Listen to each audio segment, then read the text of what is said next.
Hey, what's up guys? This is Anthony from Anthony's Customs, and for this review, I'm very happy to be showing you the Storm Collectibles San Diego Comic-Con 2018 exclusive ERMAC figure from Mortal Kombat.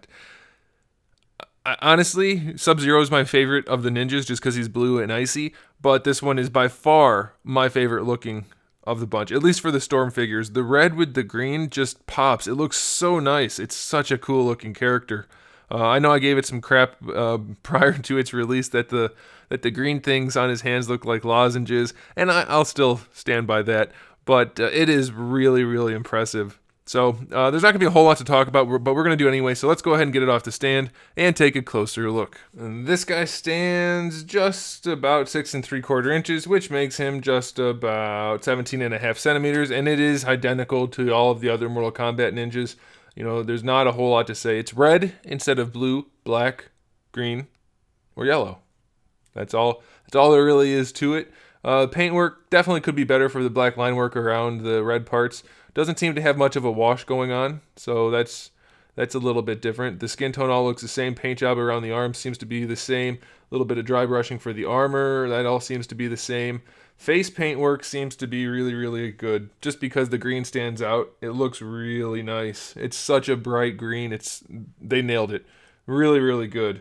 The face mask could be a little bit cleaner, but it's not bad. So ultimately, yeah, it's basically on par with all the other ninjas, except the red and green just really looks awesome. I'm going to say that's an objective statement because red and green just stand out. But subjectively, it's absolutely gorgeous. I love it.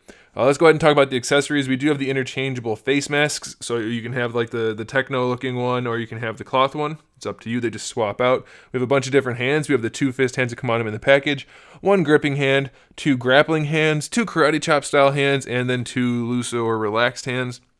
We do have 2 ripped off arm accessories, which can just be swapped out with the ball peg at the shoulder. For another character, obviously you wouldn't want to use it on him. However, I would suggest you use extreme caution when doing so. You really don't want to break that socket and then end up with a loose shoulder joint. So do that at your own risk. We do have the 1 green smoke thing that goes around. I guess, would you call it smoke? What would you call it? Psychic stuff that goes around the other figure's neck, so that's pretty cool. And then we do have the 2 lozenges. They do actually look pretty nice. There's shading on them. I wish they had more of like a swirl effect rather than just balls. But that's okay. You separate them, you break them in half like this, and then you put their hand in and then you close it around. I think I might have preferred if it had just like a fist-shaped plug so that you could just put the hand in there that way, because they tend to fall apart a little bit.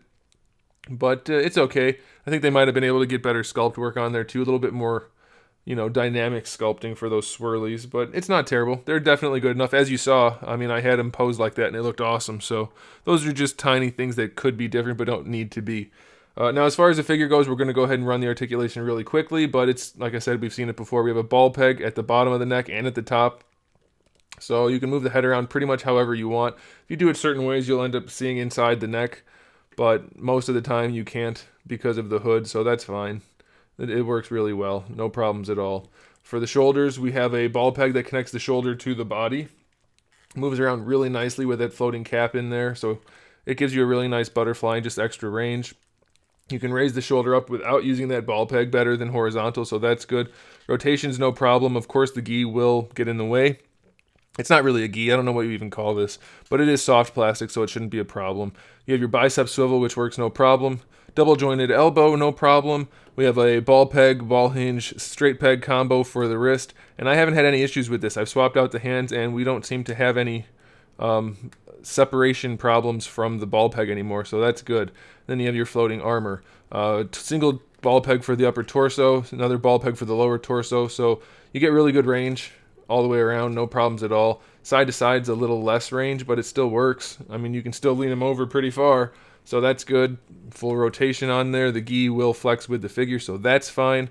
This is all soft. You have a floating diaper in there, and then you still just have your basic ball peg for the hip, so you can bring the leg all the way out to the side. You can bring it all the way forward.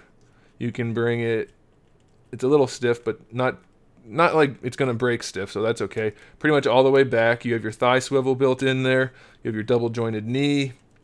The Mortal Kombat ninjas are, I think, anyway, as far as the engineering and execution goes, a little bit better articulated than the Street Fighter figures, but then again, they are a lot less bulky, so it's not necessarily a fair judgment. For the ankles, you have your hinge. Could be a little tighter. It's not super loose, but it definitely could be tighter. Then you have a ball peg in the foot, so you can, well, it'll pop off if you go too far, but you can flex the foot around that shin armor to bring the foot a little bit farther forward, and then you can go back a little bit farther as well, so that's okay. And then that is your extent of your ankle rocker too, that ball peg, which isn't terrible. It'll do. It's not the best, but it's definitely good enough.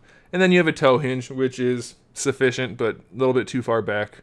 So yeah, not a perfect figure, but definitely a super fun one. I'm all for these Mortal Kombat ninjas. People complaining that they're just repaints, that's what they're supposed to be, literally. They are just recolored versions of each other originally, so I am more than okay paying for it. I love these figures. They're super fun, and this one in particular is just really nice looking, so I'm all for it. I love them. I think you guys will too, so get yourself one. There it is, guys. Thanks for watching. Make sure you give the video a thumbs up if you liked it, and if you haven't subscribed yet, I do have new videos up almost every single day. We talk about action figures, movies, TV shows, video games, all kinds of fun stuff, so make sure you come back for that, and in the meantime, keep collecting.